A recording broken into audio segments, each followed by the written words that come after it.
Welcomes dear viewers.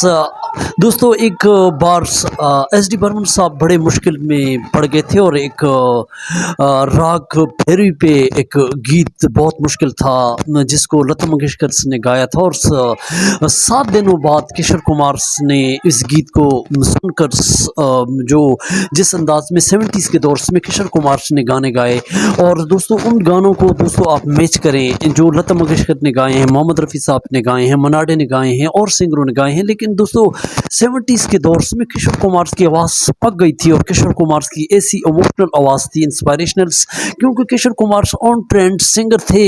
लेकिन दोस्तों वो ट्रेंड सिंगर को पीछे छोड़ देते थे, क्लासिकल सिंगर को पीछे छोड़ देते थे, जो उन्होंने क्लासिकल भी सॉन्ग्स गाए थे। एस डी बर्मन साहब ने एक उस ज़माने में कई ऐसे सैकड़ों ऐसे गीत लिखे। लेकिन दोस्तों एस डी बर्मन साहब ने एक क्लासिकल सॉन्ग्स लिखा था जो मोहम्मद रफ़ी साहब के लिए ख़ास करके, और वो मोहम्मद रफ़ी साहब वाला सॉन्ग जो था वो किशोर कुमार को बहुत आ गया था और किशोर कुमार ने कहा कि ये गीत मैं गाऊंगा। लेकिन दोस्तों एस डी बर्मन साहब ने भी ज़िद पे थे।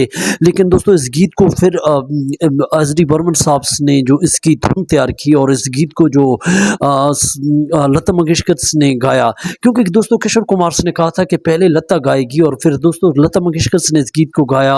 और किशोर कुमार ने दोस्तों इस गीत को बहुत गौर से देखा। 7 दिन तक इस गीत को रिहर्सल सुनकर जो किशोर कुमार ने इस गीत को बिल्कुल खाकर ऐसा पेश किया कि दोस्तों फिर बाद में 7वें दिन के बाद जो किशोर कुमार स्टूडियो में गए और ये गीत गाया। और दोस्तों ये गीत आप सुन सकते हैं राजेश खन्ना के होंठों पर, जो उसकी सैडनेस है, जो पानी के किनारे पर, नदिया के किनारे पर जो किशोर कुमार की आवाज़ जो दोस्तों सुने तो बहुत सैडनेस लाती है। और दोस्तों बहुत ही अनोखी आवाज़ थी जो ना लता मंगेशकर और ना मोहम्मद रफ़ी साहब और ना कोई दूसरा सिंगर ये गाना तो गा सकता था, लेकिन किशोर कुमार ने जो इसके अंदर इमोशन लाए हैं वो बहुत ही भरपूर से हैं।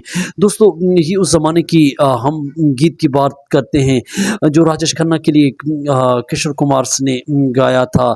मेरे नैना सावन भादो फिर भी मेरा मन प्यासा,